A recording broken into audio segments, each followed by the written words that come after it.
This is the Less Insurance Dependence podcast show with my good friend Gary Takas and myself, Narain Arul Raja. We appreciate your listenership, your time, and most of all, we appreciate your intention to reduce insurance dependence in your practice. Our goal is to provide information that will help you successfully reduce insurance dependence and convert your practice into a thriving and profitable dental practice that provides you with personal, professional, and financial satisfaction.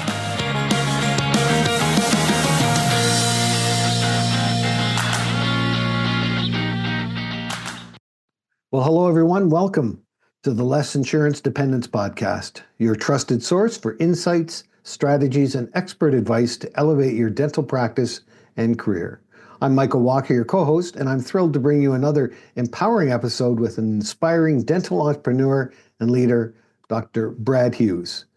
This podcast is all about helping dental professionals take control of their future, whether that means building a fee-for-service model, strengthening your leadership, or finding new ways to grow without relying on PPOs. Before we dive into today's conversation, though, I want to share with you an incredible opportunity that's being made available to you by our sponsor, Equimarketing. Equimarketing is offering you a complimentary marketing strategy meeting valued at about $900 to ensure your practice attracts better fit patients and reduces your reliance on insurance.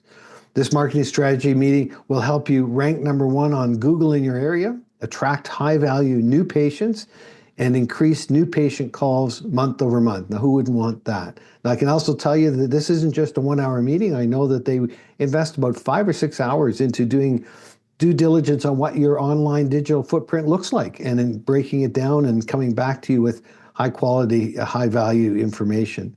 So you can go ahead and visit lessinsuranceDependence.com/marketing-strategy-meeting to schedule your complimentary session. You'll also be able to get that link wherever you picked up this podcast. It should be attached to that there as well. So you can just click on that.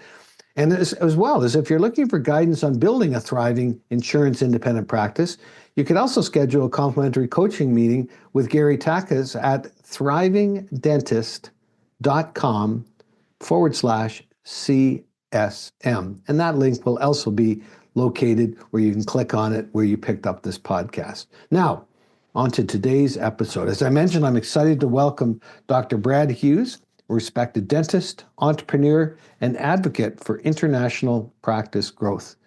I just said international practice growth, Dr. Hughes, and it says intentional here, but I kind of like the international. It just gives you a whole new vibe, man. I was like, wow, over the weekend, I got a lot bigger than I thought I was. Who knew? Who knew? Yeah. Like, there's world matters that you need to attend to. We can't spend too long here. So intentional practice growth, Dr. Hughes brings a unique perspective on what it means to lead a dental practice, not just through systems and strategy, but through mindset. I love this, mindset, culture, and purpose. In today's episode, we'll explore how leadership and entrepreneurship can help you break free from PPO-driven constraints, why mindset is just as important as metrics in growing your practice, common mistakes to avoid when scaling or shifting your business model, and actionable strategies to create a more independent, profitable practice. Dr. Hughes, it is an honor to have you here, and let's start with your journey. You've worn many hats as a dentist, an entrepreneur, and a leader. What mind shifts are essential for dentists looking to grow beyond the limitations of insurance-driven practice models? It's first of all, Michael, it's great to be here. I'm looking forward to this. I think this will be really good. Just really, really good content to dive into. I think we'll bring a lot of value today. So, I could go back to, I've been in practice for 18 years. So I've done some things well. I've done some things really poorly. And I think, the first mindset shift, there's really, I think, two. Number one, I got asked a really good question last week. If I could go back 15 years ago, 16 years ago, what would I do differently than what I did? And I think the first thing, if you want to move past sort of just being an incredible commodity, which is what being PPO driven means, right? You're just like everybody else. You think you're doing things differently because you have a certain laser or a CBCT, but you're not. You're just an incredible commodity. Number one, you need to get over ego quickly and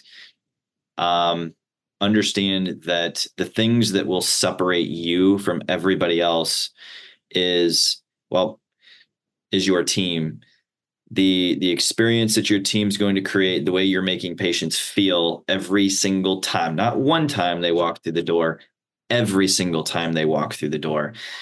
And that's what's going to keep people coming back, stay, pay, and refer. Number two, there needs to be a mindset shift around brand creation.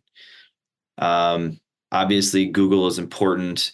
You need to do what it takes to rank high on Google. I mean, no different than your intro today. Like, do those things, go get out there, because sometimes patients do get on there and Google dentist near me, or, hey, I broke a tooth, where do I go?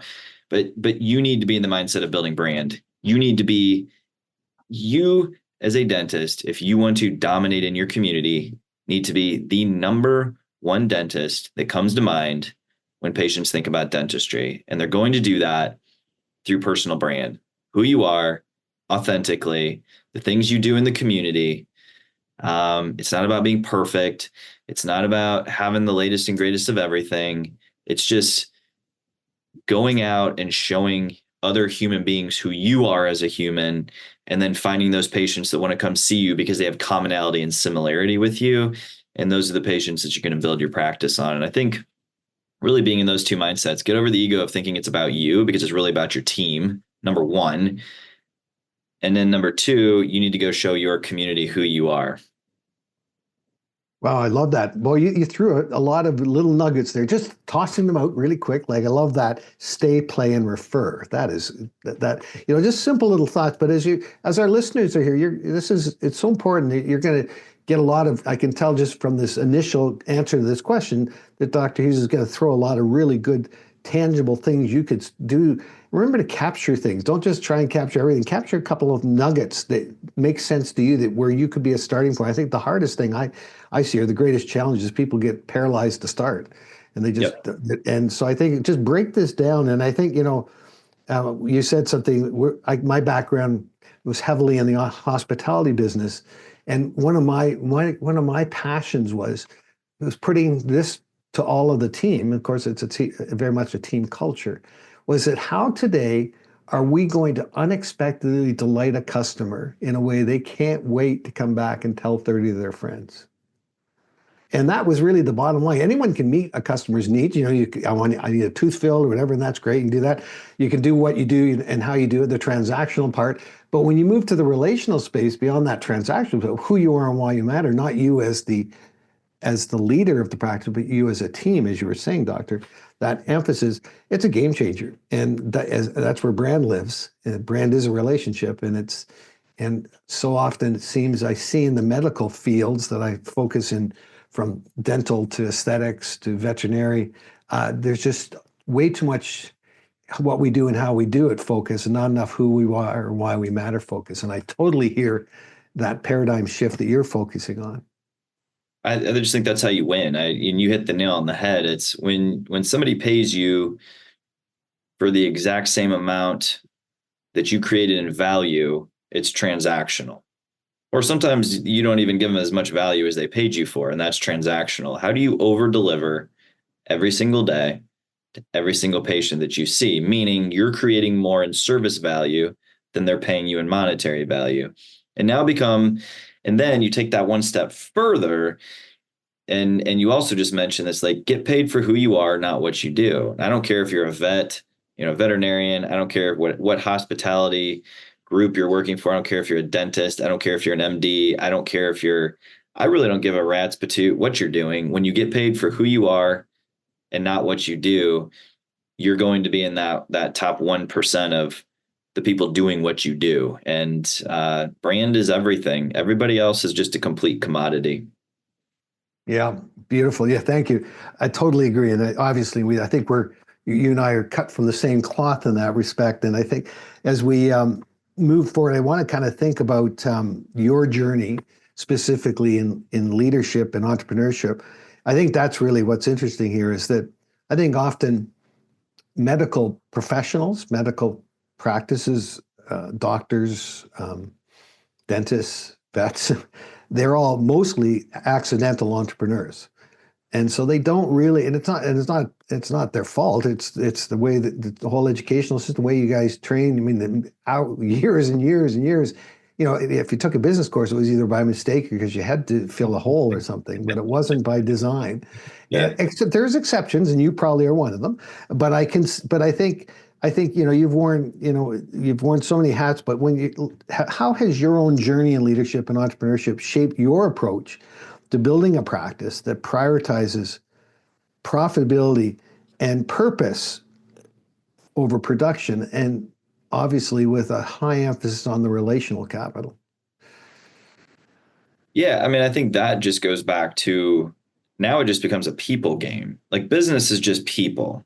And so for us, that means team and patience. So now you've got to figure out, okay, let's go back to the one thing you said, like dentists sort of become accidental entrepreneurs. While most dentists or a lot of dentists statistically still own their business, I don't consider them to be entrepreneurs, right? Like just because you own a business does not mean you're an entrepreneur. But I think that's what leads to so much burnout. This massive term that gets thrown around like cake at a fat camp. It's become across the board.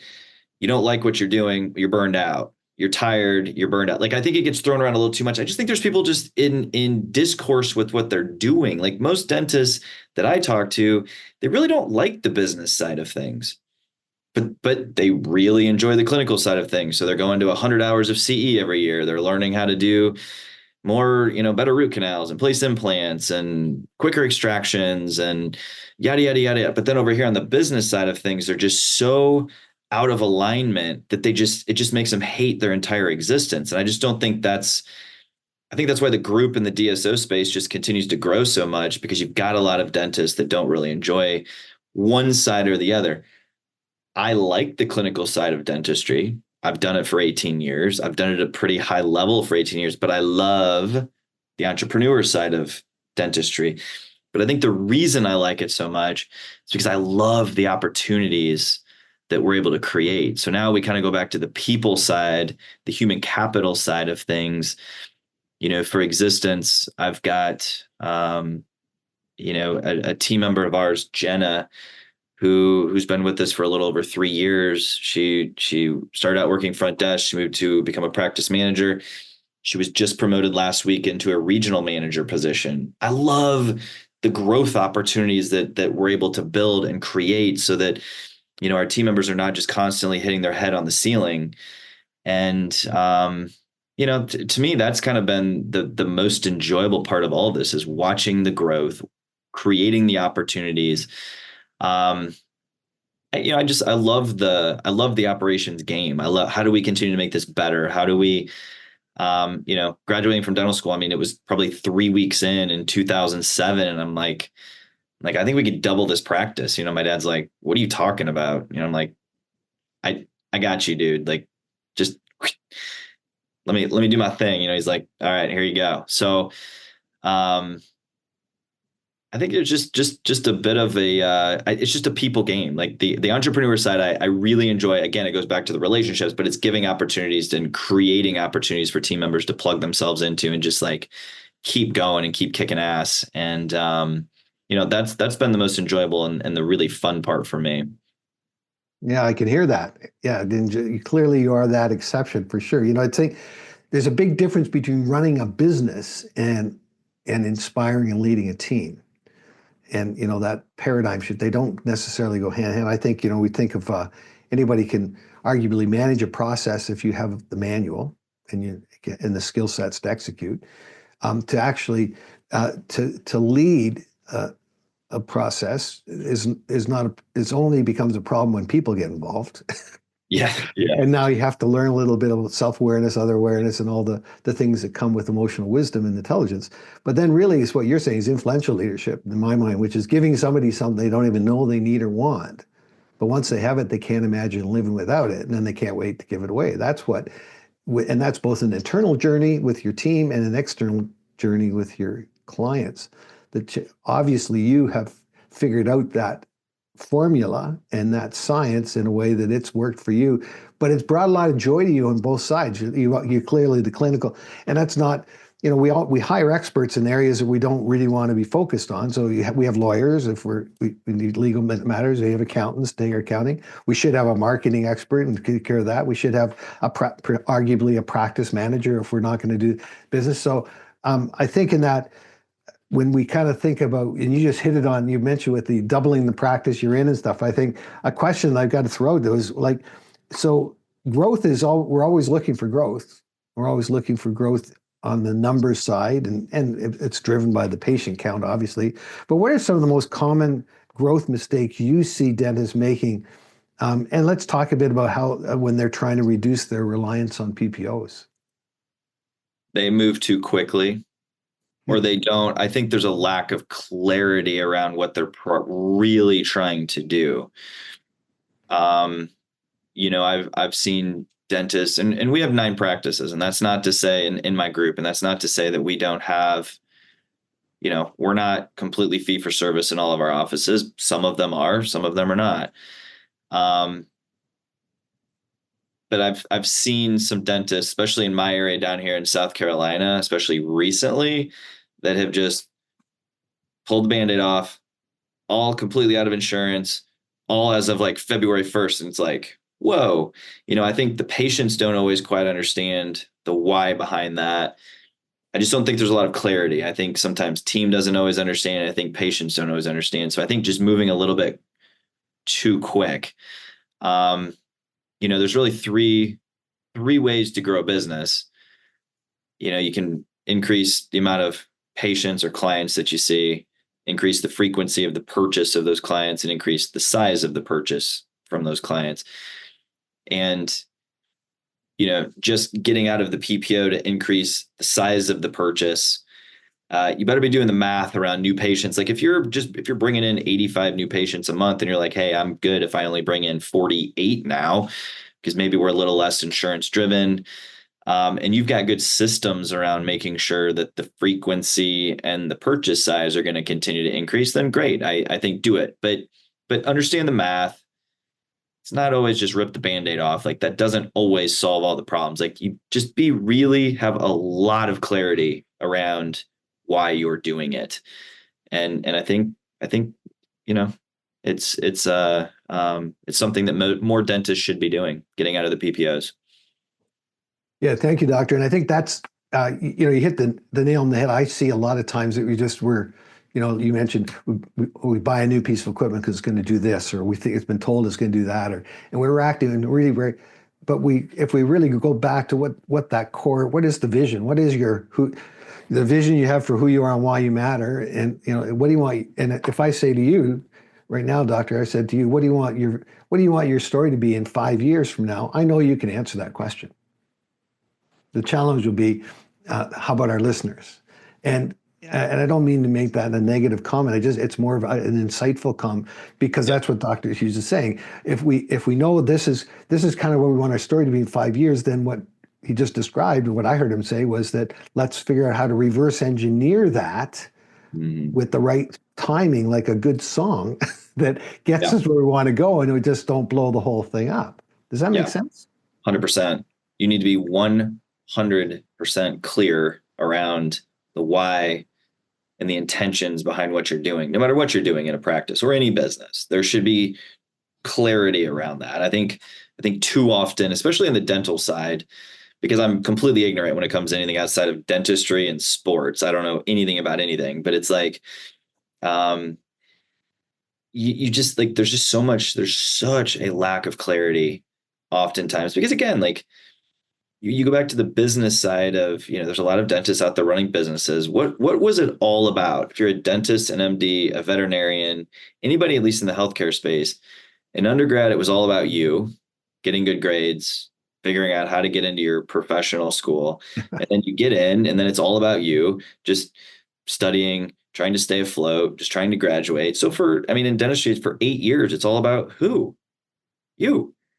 But then, oh, by the way, you're supposed to get out and now communicate and lead and do all of these other things that we're just not really that good at to start out. And it takes some longer than others, and some never get that good at it. I just think there's just a very large lack of clarity and transparency when it comes to most dental practices. Yeah, it's something I'm a professional mediator, and I work with various colleges, particularly in the veterinary medicine side, where I'm dealing with the pet parent and the veterinarian conflicts, and 99.999% of it is because of communication, and that is driven by a lack of any really well-developed self or other awareness. And it's not your fault. You said 8 years of studying, but Columbia did some research on medical doctors that when they finished residency, they actually studied their empathy levels, and it was actually reduced by 38% when they got out. And they weren't trying to. It's just that the focus is everything. And so my goal is, if every organization has a conflict management system, whether you know it or not, every person does too. But how well you know it or not will tell me whether it's taking you hostage or not. And it's so much driven just by this self-awareness and communication. And again, what do you want to be your expertise? And I think the $1 million question, if I asked you, what are you passionate about? I know you can answer that. Be a lot of folks that would be saying, I'm not sure. We got to just peel back the onion and find out what that passion is, and then kind of refocus it. It's not that you spend all those years learning and studying, and the joy is being stripped away by things that are outside of your control, whether it be with the insurance issues, whether it be my slogan is helping leaders lead themselves well so they can lead others well, so they get to go home at night and feel good about how they handled themselves and others. That's my business.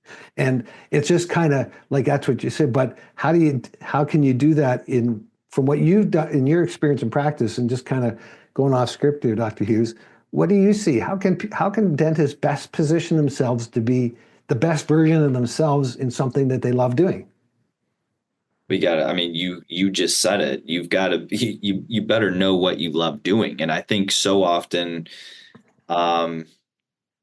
in the dental space, you get a lot of dentists that just want to really identify as a dentist. That is who they are, what they do. It's the people they want to be around. And that's fine if you really love it. But if you don't, like, that's okay too. But what do you really love then? Like, and you're allowed to go do those things on Fridays and Saturdays and Sundays, and from 5 o'clock at night to 9 o'clock at night. And if you don't love dentistry, maybe you only need to do dentistry 3 days a week, and maybe you need to go do something else 4 days a week. Like, you don't have to just, because you've put all this time and energy into it, like, you just have to identify as this one stinking thing that if you aren't absolutely in love with it, then what? Because I can tell you, like, I'm 44. I can tell you most dentists, after doing this for about 14 years, they get to about 40 and they're like, yeah, I like it. But that's sad, because shit, you got 25 more years. So, I just think it's okay to, like, not judge yourself. And, there was a guy on LinkedIn the other day who's, I don't remember how long he'd been in practice, but he's like, I'm out of it. I never thought I would say that, but I just don't love it. And it's like, high five, man. Good for you. If you love it, go kill it. If you don't, there are other things out there to go do. And it's great to really be in something that you're wildly passionate about. And I think at that point, I don't think you really burn out. I think you just you're going to put everything you have into it. Doesn't mean there aren't going to be times where you need to slow down and recharge and do those things. But I think if you're doing things that you love, I don't think you're going to get to a point where you're just going to absolutely hate it at any point. Yeah, no, this thing is, it's a journey. It's a progressive. Almost like a callus. It just builds up over time, and you start to focus on the callus, not on what the symptoms were that were underlying the callus. But Yep. that's a whole other story. Yep. But I hear three things in the medical world that make things that I have to be perfect, I have to know everything, and it's not okay not to be okay. And I said, I think no, that all those three things are okay. But if you don't have an agenda-free space to have a conversation with somebody about that, then you're going to struggle. And it may not be your spouse.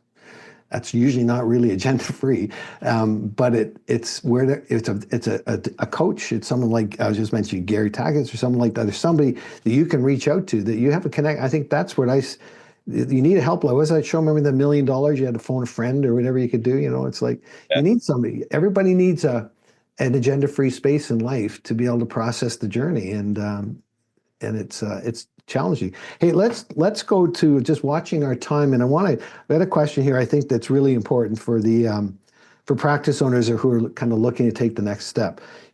So with them looking at taking that next step, what are a few actionable strategies that they could implement today to create more financial freedom and long-term stability? Two things. I think those three levers that I talked about earlier, understanding at a very simple way what grows a practice. Increase your new patients, increase the size of the purchase, and increase the frequency of the purchase. Start just pulling on one of those levers now. Just the easiest one to pull, start doing that. Number two, be really clear about what your goals are. Do you want to work 10 more years? And if you do, then let's start. Everybody wants to talk about EBITDA and all this stuff. Like, everybody wants to grow their EBITDA to maximize their enterprise value over time. And that's great. But I think really start focusing on pulling the three levers to grow practice and really start producing cash flow. It's harder than it's ever been. Staff salaries are higher than they've been in my 18 years, probably higher than they've ever have been in dentistry. Really start understanding your P&L and cash flow, because that's going to, no matter what your EBITDA is, you need cash flow to maximize your value. So start growing, understand your P&L, focus on cash flow, and over time, get really clear on how long you want to work.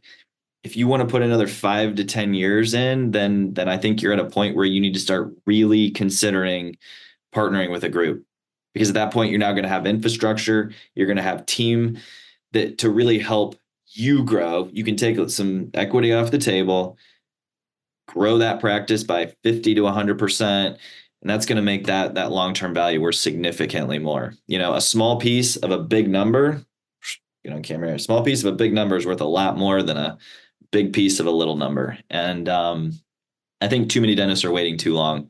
They're waiting and they say, hey, I want to be out completely in 12 months. There's not a lot of value in that anymore, unfortunately. And because at the end of the day, you are what's being purchased. The goodwill is the brand is what's being paid for. So I think in that 5 to 10 years before you want to be done, that's the time to start making some things, getting the ball moving, and just don't wait too long. I see too many that come to us and they're like, I want to be done in 12 months. I want a 6-month transition. It's just not where the game is anymore. So if you want to maximize your values, really focus on cash flow, understand your P&Ls, start pulling some levers, and when you're 5 to 10 years out, start making some moves. Love it. Thank you, Dr. Hughes. And we are reaching the end of our time. So I want to say thank you so much for joining us today and sharing your invaluable perspective on leadership, entrepreneurship, and building an insurance light dental practice. I like that term. Your commitment to intentional growth and long-term sustainability is truly inspiring, and I know our listeners will take away a ton of value from this conversation.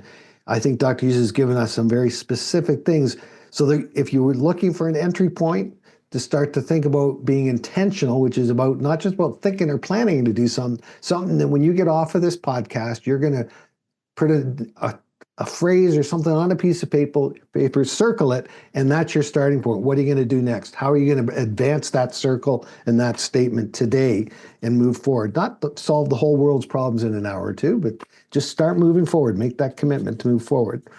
So as always, this podcast is about taking action. And if you're ready to move your practice forward, we do have two powerful complementary resources that I mentioned earlier to support your journey. First is if you're looking to grow your practice by attracting better fit patients and reducing your dependence on PPOs, I mentioned you can go ahead and schedule your complementary marketing strategy meeting with Equa Marketing. And their experts will really make a significant difference to help build your online presence. Now, if you're already a marketing expert, this might not be the thing for you, but if this is not your thing, this is super valuable and super important. You can go ahead and visit lessinsuranceDependence, all one word, .com/marketing-strategy-meeting. And again, that link that you can click on will be where you picked up this podcast as well. But I know that they, as I mentioned before, they spend a lot of time just digging into your digital footprint and looking at what you're doing. Super valuable, and particularly when you're trying to increase, as Dr. Hughes was talking about, increase your customer base. Second, if you're looking for some personalized guidance on how to create a thriving insurance independent practice, maybe even just having a conversation to talk about some of the things we've been talking about and getting more clarity about kind of who you are and why you matter and where you're going with your practice or what that looks like, go ahead and book a complimentary coaching meeting with Gary Takas. Gary has helped thousands of dentists achieve greater profitability and certainly freedom from insurance constraints. You can reach him at thriving.com/CSM. So as I mentioned, both those resources are completely complimentary and designed to help take you to the next step forward of creating the practice and the life you truly deserve. If you found today's episode helpful, please share it with a friend or a colleague. The more we spread these ideas, the more we can support dentists on their path to independence. Thanks again for joining us on the Less Insurance Dependent podcast. And on behalf of Dr. Hughes, and until next time, keep leading, keep growing, and keep moving toward a thriving, independent practice. Thanks again, Dr. Hughes. Yeah, my pleasure. Glad to be here.